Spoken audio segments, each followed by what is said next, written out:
The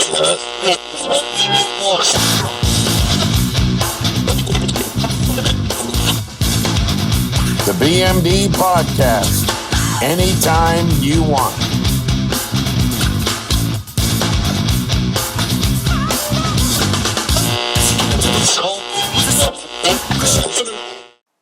Hey everybody, welcome back to the channel. I'm your host, the BMD, on our new show, the BMD Talks. And very fortunate to have a youngster, young blood, young guest, and we're going to talk the auto industry. And fascinating topic, lots of stuff happening in that world, and we hope to hear from this young star in the industry, Matt Latino. Good afternoon, good morning, good evening, somewhere in the world, sir. How are you? Good. Thanks for having me, BMD. Excited to be here. Yes, and you look like you got a fabulous background there. Are you vacationing in Hawaii or somewhere or what? No, it's my office background. We're just outside of Toronto, so we've got a nice view here. Very good. Well, listen, let's get at it. We're going to talk today and breaking down how someone buys a car, sells a car, services a car, what is a car, all that kind of stuff for lots of people on the channel. We've done our research. They don't know about how to do that. And next to buying a house, as you know, an automobile purchase is the second largest thing that people do in a lifetime. So, Matt, we had you on. You're in, let's say, the younger side of the industry, but you've certainly gone at it, and you're turning and developing into quite a star in the industry. You're a young fella. Tell us how you got involved in the industry. Well, I really do appreciate that. And you know what? I've pretty much started in the custom automotive world. So really got involved with wrapping vehicles, custom audio, wheels, tires, all kinds of automotive accessories, including upgrade, service, and repair. So you know what? It's really good to transition into buying and selling when you start off in the service and repair side of things, because you kind of know what to look for, what not to look for, and what certain things cost going into negotiating and buying and selling a vehicle, right? So started out with automotive service, repair, custom, and then kind of slowly worked our way to here. So how is the fascinating lifestyle of being an automotive dealer? You're wholesaling, dealer to dealer, and you're networking and doing some retail too. How should somebody look upon buying a car? What's involved? Well, you know what? There's all sorts of ways to buy a car. As a dealer, I mean, there's different ways such as auctions, dealer trades, trade-ins. As a private purchaser, you know, someone who has automotive experience, they're going to know a little bit of what to look for. If you don't have automotive experience, you could hire someone like myself to come with you, look on GG, Auto Trader, find certain leads on certain vehicles, and then you basically check out all the basics. And there's certain things you can find online, problematic vehicles, what to look for, you know, certain wear that certain vehicles have that other vehicles don't. You know what? There's a lot of different ways to buy a vehicle. Would you say that you'd like to hear about as a dealership or as an independent purchaser? Well, I would say if I'm looking for, let's say, a van, I imagine then there's a criteria there. What type of van, you know, equipment, you know, to maybe a sports car, and then maybe an everyday, you know, an import. Maybe give us the variety of the questions that come across your desk on a daily basis. Sure. So yeah, I get lots of questions. I have a lot of people inquiring on different makes and models of vehicles. And that's a service that I do offer is a location service. So if you're looking for a specific vehicle, what I like to do is I have a one-on-one video call like we're doing right here and basically say, you know, tell me about your lifestyle. Tell me about what you do. Do you have family? Do you have kids? Do you have anyone that you need to take care of? You know, and kind of figure out how much driving you do, where you go, ask you about previous vehicles you've owned. And there we can kind of narrow down into a few different types of options. Once we've gone through that, we determine a budget. Once your budget's determined, we see how realistic it is to get these vehicles, and we narrow it down to just a few. You mentioned right there about budget. That is a main issue. Are people a little shy when it comes to budget? Like, are they looking for the $10,000 vehicle for $5,000? Yeah, so we do have a lot of unrealistic budgets. The most important thing is just being totally upfront and honest. It's like talking to your doctor and being, shy about being honest. Well, you're not going to get what you're looking for. You're not going to get the answers you need if you don't be upfront. So how do you re-educate the public where the sights are too low and the dream's too high? So there's a lot of different ways of doing that. If you're looking for a specific vehicle and you give me your budget, and let's say your budget is, 20% lower than what it needs to be, I have access to all major auctions, including public and dealer auctions. So I can go and show, hey, listen, here's what dealerships are buying these cars for, and here's the condition they're in. And here's why that budget's a little unrealistic, right? You need to be at this dollar or this dollar, depending whether you want to buy the car certified, ready for the road, or the way it sits and do the reconditioning yourself, right? So I have different ways of showing what cars are actually selling for, not what they're listed for, but what they're selling for. So you can have a good idea of where you need to be and what your budget needs to be at. Now, what about the public? You mentioned there about if they want to do the work. Is that because they have friends in the business, or a brother or brother-in-law owns a garage to help them out? That doesn't seem like really a safe practice. I know myself, I wouldn't want to go in, maybe changing tires, but I wouldn't want to be doing a brake job in my driveway. Right. So, yeah, there's a couple different types of purchases. There's as is and certified. So most of our sales, most of what I do is certified sales, meaning the car is reconditioned, ready to go, tires, brakes, everything are all up to standards. You're not going to have issues with the car when it leaves our lot. Now, the only reason you would want to buy a car as is if you are personally a mechanic, or maybe you do have family friends in the automotive industry and you just get absolutely amazing deals. But for the average person, it's just not worth it to do that, because you're taking the car, bringing it all over the place, to the tire shop, to the service shop, to the detail shop. The most common way for myself to sell a car is certified, safety standards, oil change complete, fully detailed, full tank of gas. So you're driving off of the lot without any worry. You're not worried about whether you're going to break down or what might come up in a mechanical inspection that you weren't prepared for, right? So those are the things to consider when buying a car and how you're buying the car. So what kind of objections do you get from John Q. Public on your suggestions where you think, okay, I told this guy ABC, he's not listening. Boy, this is a mistake. Well, the biggest issue when it comes to running a business is letting a customer know enough is enough, and unfortunately you do have to do that sometimes. Sometimes you get inquiries that just are too unrealistic, and you have to just say, listen, look, either it's you go with these options or we can't help you, right? And what I find is when you're honest like that, the customer does end up coming back and say, you know what, Matt, you're right. I went on my own. I couldn't find what I was looking for.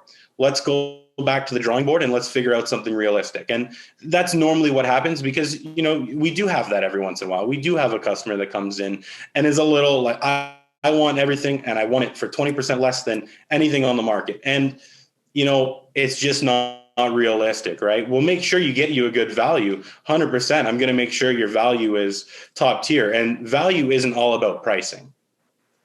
What about being a young blood in the industry, on how you deal with the older crowd where they figure you're still the young guy, on your way up, and hey, look at me, I've been in the business 30 years. Do they respect the younger crowd coming up? I'm glad you asked that question, because it does actually come up a lot. I do get asked that question all the time. They say, listen, Matt, you're a young guy. And to be honest with you, there's a lot of these dealerships out there with, tens of years of business that, why would we go with you and not the big dealership? I always say, listen, I've been in automotive all my life. I mean, my whole family's in automotive, between service and repair, racing, customization, buying, selling, anything to do with the automotive industry, I've been involved with. I have a lot of experience with it. I live it. I breathe it. It's all I do. So a lot of these big dealerships, and not to talk bad about the big dealerships, because they are bigger and they have a good reputation for a reason. But what I find is I carry a smaller inventory. I do less volume. So when you have a smaller inventory and you're doing less volume, you can care a little bit more about each car that goes through. You're going to have less flaws, less things missed when there's less vehicles to go through. You get that more one-on-one care where more of your time's committed. And I just tell everyone, listen, if you're uncomfortable at any point, if you feel you're not being treated right or I'm inexperienced, you're more than welcome. And if you've left a deposit with me to find a car and you feel uncomfortable, take your deposit back. No hard feelings. Go on your way. But I haven't had an issue. Anyone who's trusted me to find them a vehicle and gone through with the process, they've been very happy. They've stayed along. And most of them are repeat customers and send most of their friends and family my way. What about the cutthroat in the business? Is it always one-upmanship, or, are they throwing knives and daggers on bidding, or a guy's bidding on a car, another dealer out of spite where you don't get it, driving the price up? You see those storage war shows and, car chasing shows on the internet and TV, and it seems like everybody's pushing the envelope. What's your remedy to take out the trash? So my whole thing is don't wrong people. It only takes one small move to burn a bridge. Unfortunately, with every industry, there's going to be competition. There's going to be people that want to, drown the other people. And there's going to be other people that want to work together and help each other, right? So I work very closely with a lot of franchise dealerships where, we do a lot of business back and forth. We do a lot of specialty financing as well. So I like working closely with all these big dealerships because, we help them with financing. They help us with our inventory. But you're right, though. It does happen. There are times where you're on an auction and you see there's other people bidding on cars. And there are other people that are like, you know what? I don't want that dealership to have that car. I'm going to pay more just to have that car. And there are people that do bid against each other and kind of fight with each other. And I just find don't wrong anyone. Don't, even if someone wrongs you, just take it with a grain of salt, move on. You don't do business with them anymore, and you just carry on with your business, right? The more you do right by people, the more you're going to build these long-term relationships, and the more people are going to trust you. And it doesn't matter who you are or who's dealing with you. Just, okay, we learned a lesson, we move on, and you treat everyone with respect. So yes, there are people that do wrong each other. There are people that do try to keep each other down. We stay away from that side of things and we keep moving. Going into a dealership you haven't been in before, and you walk in and say, I'm Matt Latino, owner and operator of your company there. How can I buy some cars for my company? Is there a lot of rejection, or, there's four dealers ahead of you on the buy and the bid? How do you break into new ground? So there's definitely a lot of rejection, especially as a young guy in the industry. There's online auctions are huge these days, and a lot of the big franchise dealerships prefer to go with the online auctions. They consider it to be less hassle, easier. They take the car, put it on the auction. So why would we deal with this independent wholesaler? What I find is once a dealership starts doing business with me, it's good to build that relationship. And we actually do. A lot of dealerships that come in skeptical end up grateful that we work together, because it's not all about me buying trades from other dealerships. It's also me supplying. So I deal with everything from $300 scrap cars right up to $300,000 exotics. So if I'm walking into a luxury car dealership, or let's say a Honda dealership, and I say, listen, I want to buy some of your trades, and in exchange, if I get a late model Honda, I'm going to make sure I sell it to you, and it's going to be a fair price for you to sell inventory. It's a two-way street. There's a lot of people that do what I do, and they just want to go to these dealerships and buy their trades. You have to give them incentive to work with you. And that's what I try to do, a little bit different than from what other people do. But you know what? There's thousands of dealerships around. If there's no convincing a sales manager to work with you, you say, okay, here's my card. You change your mind, you move on. Maybe follow up, offer them a couple late model cars anytime you get it. If they're still not interested, you move on, no hard feelings, and you go about your business, right? With all this competition and with all these dealerships out there, you don't need hundreds of dealerships to work with you. You need maybe 10 dealerships to work with that you trust and have good experiences with. And that's really the most important thing, is a few solid connections over tons of dealerships that we sort of work with. Now, what about warranty? Obviously, the newer the vehicle may still have factory warranty, 7-year 115. I know Chrysler, Dodge have had that for a while. I know Kia was thinking about going 10-year 200K or 170K. Yeah. How do you compete on, say, a used car or a used vehicle that is out of warranty in your customer care service? Are you able to give a peace of mind and say, look, I can help you out there too? Yeah. Okay. So as far as warranty goes, as discussed before, there's as-is vehicles and there's certified vehicles. With a certified vehicle, I always give an option for an extended warranty or for an additional warranty. So if a vehicle is completely out of warranty, then extending the factory warranty is out of the question because it's already out. I work very closely with a handful of different warranty companies, and there are unfortunately a lot of bad aftermarket warranties available. I've found the good warranty companies that put through the most amount of claims, that understand that wear and tear items do eventually break, and it's unfortunate that they're not going to get covered by certain warranty companies. So we partner with some of the best warranty companies in Canada. I can offer you anything from engine powertrain, which is just, engine, transmission, rear end, right up to full comprehensive warranties that'll cover electrical systems, navigation systems, and especially the newer we get, the more systems there are, which can cost a lot of money. And you can, have a vehicle that's right in your budget and have an unexpected issue that, you'd be grateful you got these warranties, and they're relatively affordable. They're anywhere from, $1,000 to $3,500, really just depends on the vehicle. And that's, can give you, if you have a $6,000 engine failure, you're going to be very grateful you paid $1,500 on this warranty, right? Mm-hmm. So I do offer those services. If you need them, that is available. Now, what about the pandemic, COVID-19, hot topic coming up to close to a year? How have you found stick handling around that on your meet and greets? You've mentioned a lot of video Zoom calls with your clientele for I assume the social distancing. How has it affected you even on your daily activity on rounding up product? COVID-19 definitely started out rough for the automotive industry. A lot of dealers and myself didn't really know how to act, what to do. But I think now we've gone on so much time, it's actually created some opportunity. I like shedding light on things. I don't want to talk negatively about how it poorly affected it. It's more difficult to get appointments. We're operating by appointment only. But it's created opportunity to have a more personable experience, right? It gives us a chance to work directly with the customer, like we're doing here on a video call, a Zoom call. We can show the vehicle all the way around. We show it on a video call, and we give more of that comfortable experience. So now, instead of the shopper driving, the customer driving to the dealership, looking at the car, driving back home, coming back again to pick it up, it's a one-time thing. We video call the car, we show everything. We're very, very honest about things. If there's chips, if there's scratches, we say, listen, there's a few chips in the bumper, here they are. There's a couple scratches here they are. And they're all noted, they're all photographed.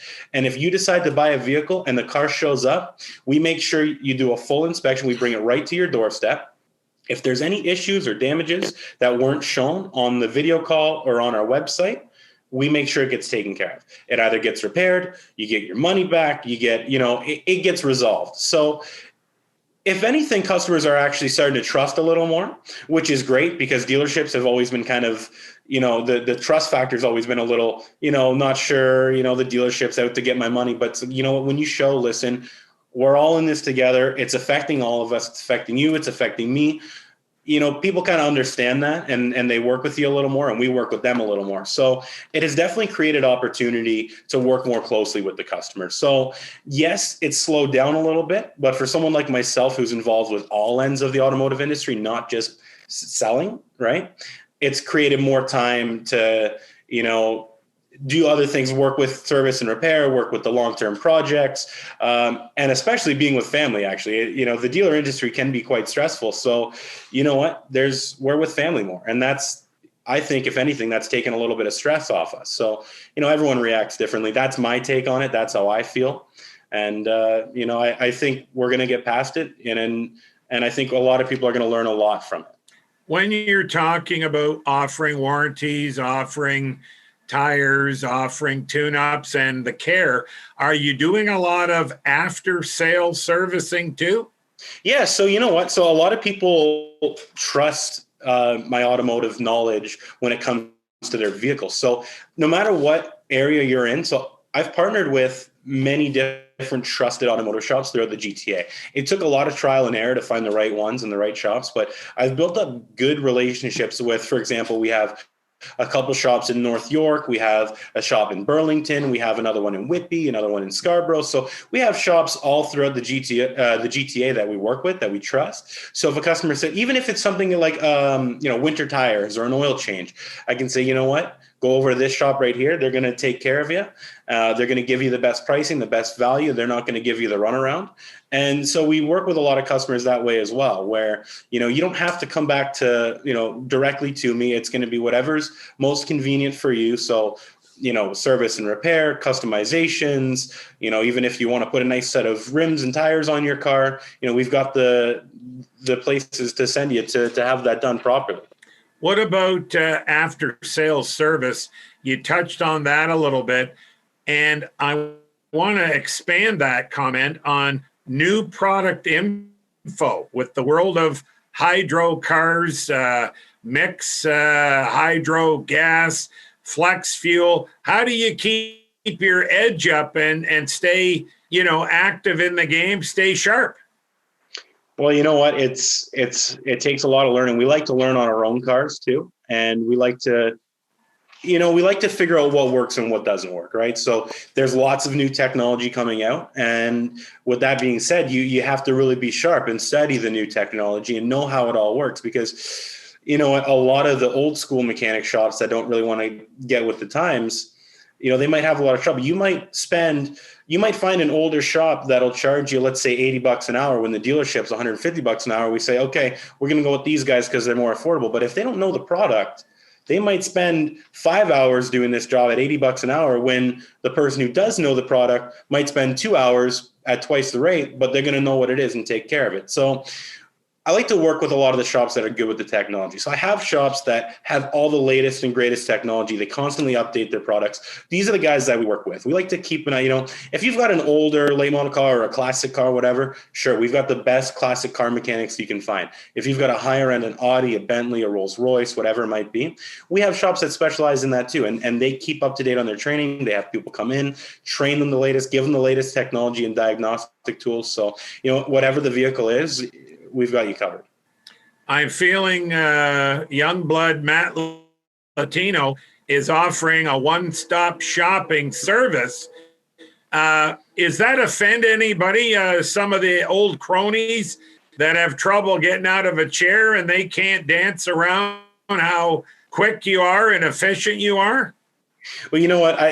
I can't say whether anyone's offended or not, because, the people I do work with, we build, like I said before, we build good relationships. So we help a lot of dealerships out as well. So, you know what, if you've got a dealership that doesn't offer a certain service, they'll call me up and I'll help them out with that service. So I try to keep it as friendly as possible. Maybe there are some people that are a little upset about it. The whole thing right now is, there are some dealerships that have detail departments, service departments, accessory departments, all these big departments, which means they're paying staff to do absolutely everything. And it can get tough, especially with COVID-19, right? So you've got these big facilities and all this staff, and it's tough to take care of it, where, I'd rather specialize with the small businesses that do good work, support everyone, everyone gets taken care of. So I think a lot of the smaller businesses really appreciate what we're doing and how we've kind of structured our business. I can't say so much about the big dealerships. I think they're going to be okay. They have the big franchise backing that we don't have, but we have kind of the support and connections with the smaller businesses that take the time to care and work with you. So, I'd rather just focus on who we're helping out, who we're working with, instead of who we're offending right now. So I think we're doing a pretty good job at it. So what's your end game? Where do you see yourself going 5-10 years from now? That's a good question. And it often changes, as you get older and as experience changes, kind of your path moves a little bit. I'm definitely not leaving the automotive industry. That's my love. I love the automotive industry. I love custom automotive. I love classic car restoration, which I haven't touched on yet, but that's something that I do a lot of, that I love to do. I would like to have a little more time to work on classic car restoration and work on the big pro touring cars. And for those who don't know, a pro touring car is a classic car which has been modified to look, drive, and handle like a modern vehicle. So that's something that I really enjoy. I would love to continue brokering vehicles, buying and selling cars, but having maybe a nicer facility to work on my own classic cars and buy and sell specialty cars, with high-end auctions and whatnot. Now, auction, obviously, you segued into my next question, are kind of a way of life right now with the pandemic, COVID-19 going on. Have you found success there better than knocking on doors on a new dealership to get their business? Is it an even playing ground now? So auctions have definitely, online auctions have definitely become more popular for dealerships to be buying vehicles, mostly because it's the easiest way of purchasing vehicles. Now, it can be difficult because there's a lot of competition, right? You might be wanting this car that you're bidding on, but this other dealership already has someone approved for a finance on this vehicle. So they're going to pay, good, strong money for this car. So there's a lot more competition, but certainly auctions have definitely gotten busier than they used to. I buy on auction sometimes as well. I bought 2 cars on auction just this morning. So, you got to find the right deals. You got to find the right vehicles. You got to know when to stop, know when to keep going, know when to negotiate, and just know when to walk away. Right. So yeah, auctions are definitely a lot more popular, and that's on the online side of things. I used to go to a lot of the in-person auctions, which is I love going to auctions. Even if I'm not buying, I just love going there. The excitement, the energy, it's a great time. But now everything's online. It makes it a little more difficult to kind of see, feel, touch, know what the vehicle's like. But there are services that protect you against buying a vehicle with damages undisclosed. And I only work with the auctions that are reputable and know what they're doing and have those proper customer care services. So who educates Matt Latino? The streets educate Matt Latino. So you know what? It's all been a lot of experience. I like to, like as I said in the beginning, my family's big in the automotive industry. My father started an automotive shop when he was 19 years old, and he's grown that into a very successful automotive shop. I learned a lot of that as a younger lad. I grew up in a small town where we were bigger on trades. We were more of a country town where in school we learned a lot of automotive repair. We learned wood shop, metal shop, all those shop classes, right? And I really took to the automotive industry, right? And I just dedicate my whole life to it. I like to learn on my own personal vehicles as opposed to my customer vehicles. So I change my personal vehicle every 3 months, and every 3 months. And I learn on those vehicles. I'll buy a car for myself that I've never bought before, that I don't have much experience with. I drive it for a few months. I see what issues might pop up on these cars, know what to expect when I'm buying them in the future.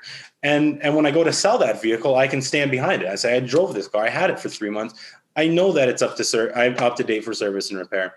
And every single vehicle that I sell, I drive it for at least 200 kilometers, make sure no engine lights pop up. That's kind of how you learn, right? You learn by experience. You learn by just doing things, right?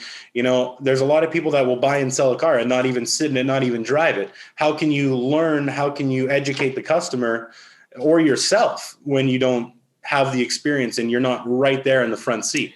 Matt, we're out of time. Fascinating conversation. I hope you'd like to come back to the show, to the channel, and give us updates on, maybe every couple of 6 months how things are. Folks, you've been listening to our YouTube channel, the BMD Talks. That's me. I've been your host.